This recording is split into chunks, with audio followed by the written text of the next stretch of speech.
You're listening to Civic Media. You can tune into any of our live shows on any radio station across the state with the Civic Media app. Find us in your phone's app store and listen anytime, anywhere. This is your WLAK Daily News Roundup for Lake Air, 107.5 FM and 1260 AM in Amory. For WLAK News, I'm James Kelly. The Washburn County Economic Development Corporation is inviting area residents to a presentation on the results of a recently conducted housing survey. The presentation will be held at the Spooner Fire Hall on August 18th at 5:30 p.m. Residents who attend will have the opportunity to ask questions about the results and learn more about how the study will support efforts to improve access to housing in the region. The study will be used by the county to inform future policy decisions, including those guiding investment strategies and addressing workforce challenges. Sawyer County officials are inviting area residents out for the 118th Annual Sawyer County Agricultural Fair this week. The event will take place from Thursday to Sunday at the county fairgrounds on Highway B near Hayward. The fair will feature livestock shows, a carnival, live music, and plenty of family-friendly activities. Thursday night has also been deemed as family night at the fair with $1 admission per person. The fair will wrap up on Sunday with figure 8 and 5-turn dirt track racing as well as a demolition derby. The Wisconsin Department of Natural Resources has announced bonus authorizations will be available for the 2025 gun deer hunt season. According to a press release, bonus antlerless harvest authorizations will be available for purchase through the DNR's Go Wild portal and at local in-person sales locations beginning on August 18th at 10 a.m. An online queue system will be available beginning at 9:45 a.m. The bonus authorizations will be sold at a rate of 1 per person per day until they are sold out entirely or the deer hunting season ends. A Rice Lake man charged with felony homicide by intoxicated use of a vehicle has entered into a plea deal to dismiss that charge. 45-year-old Stephen Anderson was facing multiple felony and misdemeanor charges in relation to multiple OWI cases, the most serious of which stemmed from a two-vehicle crash that took the life of a 60-year-old Cameron man nearly a year ago. Last week, Anderson entered guilty pleas to misdemeanor reckless driving causing injury and fifth offense operating while intoxicated. A sentencing hearing was scheduled for October. The Wisconsin Department of Natural Resources is again urging residents to be on the lookout for signs of spongy moth infestations on their trees. The invasive species has been spreading across the state over recent years, prompting treatment flights and trapping efforts in the western Wisconsin region. Trees that are infected by the spongy moths would show signs of drought and defoliation of their leaves, which the species eat during their larva stage. If residents do see signs of an infestation, they should contact the agency as soon as possible. The Wisconsin Humane Society is urgently seeking foster parents after taking in an unprecedented number of surrendered cats in recent days. Organization officials say they are caring for 1,500 animals at their locations across the state, including nearly 1,100 cats. The recent intake of cats has led to overcrowding issues, so the organization is calling for help from residents willing to foster some of the cats to open up additional shelter space. Residents can fill out an application to become a foster parent for the animals online. The 18-year-old Webster man who set a number of mailboxes across Barron County on fire has been sentenced to probation. William Johnson and a 15-year-old Minnesota juvenile were arrested in December in relation to the mailbox fires. Johnson faced various charges, including arson, possessing explosives for unlawful purposes, and criminal damage to property. He entered into a plea deal in July, pleading guilty to 11 misdemeanor counts of criminal damage to property. He was sentenced to 12 months of probation as part of the plea deal.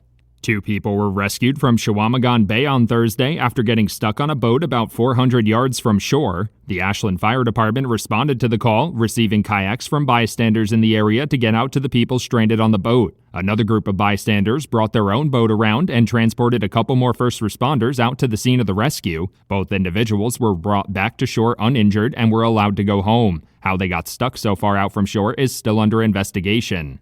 The Wisconsin Department of Natural Resources is reminding residents to avoid disturbing young wild animals while they're enjoying the outdoors. In a press release, the agency reminded residents to always observe young wildlife from a safe distance so they can mature properly in their natural habitat. Officials say disturbing the young animals could cause them stress, inhibit their ability to learn normal social behaviors, and maintain a specialized diet, or contribute to the spread of disease. The DNR is also reminding residents that most wild animals are protected by law. The Wisconsin Department of Agriculture, Trade, and Consumer Protection is warning food truck owners of an uptick in scams as football season approaches. According to a press release, scammers have been inviting food truck vendors to fake fan events and requesting payment for the vendors to attend. They typically request payment from the food truck vendors through apps like Venmo and PayPal. The agency advised vendors to avoid interacting with unsolicited messages, verify the legitimacy of events, and not to pay fees through peer-to-peer banking apps. For WLAK News, I'm James Kelly. Baseball tonight. Hi, I'm Mike Clemens with sports. The Brewers open a 3-game series against the Pirates tonight after a thrilling 7-6 win yesterday to sweep the Mets. The game tied at 6-6. Bottom of the ninth. Isaac Collins at the plate. FanDuel, Wisconsin. Collins today with 2 hits. He's 2 for 4. Collins, fly ball, deep into right field. Isaac Collins, it is a walk-off home run. He's done it again, and the Brewers have won their 9th straight game. Now, despite the floods in Milwaukee, over 37,000 fans came to the ballpark to support the team. Was there concern they might stay home? I wasn't sure. I honestly didn't know if fans weren't going to be able to make it, and they showed out. That's just Am fam for you, the Brewers Nation. They love their Brewers, and I love playing for this team. That's the Brewers' Isaac Collins. With sports, I'm Mike Clemens. On your entertainment beat, I'm Pete Schwaba. Eddie Murphy has pretty much been an open book for most of his incredibly impressive career. He was a highly successful comedian, one of the most popular SNL actors ever, and has had a lengthy movie career packed with several blockbusters like Beverly Hills Cop and Trading Places. That did not stop him from pointing out some of the blemishes on his resume in a recent interview with Complex 360. Murphy had no problem discussing some of his clunkers, which included maybe what Murphy considers to be his biggest bomb, The Adventures of Pluto Nash. The sci-fi comedy came out in 2002 and is also one of the biggest flops of all time after bombing with critics and only making $7 million against a $100 million budget. 1998's Holy Man is also on his list and lost big bucks, but when asked about his critically panned comedy Norbit, where Murphy played several different characters, Murphy held his ground and said he loved the movie. More honesty like this, please. Love Eddie Murphy. The music industry is still mourning the loss of Ozzy Osbourne. Wife Sharon Osbourne has said there will be a biopic of the rocker's life. Before you get too excited and think it's going to be all sex, drugs, and rock and roll, the Osbournes say it will focus on their marriage.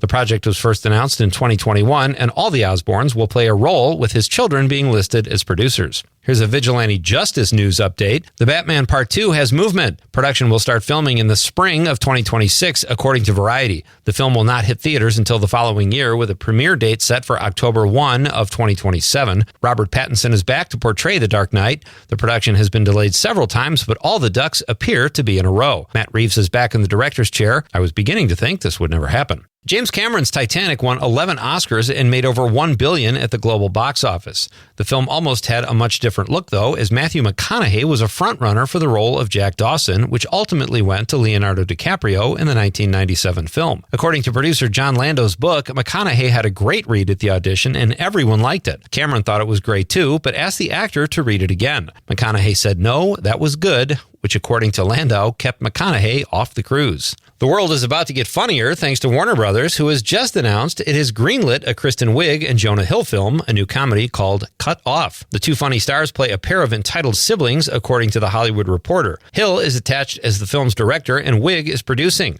The film is set for release sometime in 2026. For more showbiz fun, tune in to Nightlight with me, Pete Schwaba, weeknights from 6 to 8 p.m. on the Civic Media Radio Network. Mostly sunny today. We'll get to 84 for a high this afternoon. Tonight, mostly clear. We're going to drop into the low to mid-60s for a low. Tomorrow, more sunshine with a high right around 83. I'm meteorologist Sean Cable. Currently, it is 60. That's your WLAK Daily News Roundup from Civic Media. Subscribe to this podcast on Spotify, Apple, or wherever you find your podcasts. Find more news at lakeair.radio. The national news cycle never stops, but it can be hard to find news about your local community. Civic Media is dedicated to providing quality local and state news coverage across Wisconsin. With the Civic Media app, you can get notifications about local stories that matter to you and your community. Find the free Civic Media app in your phone's app store and choose notifications from the menu to tell us what kind of news you want to hear about.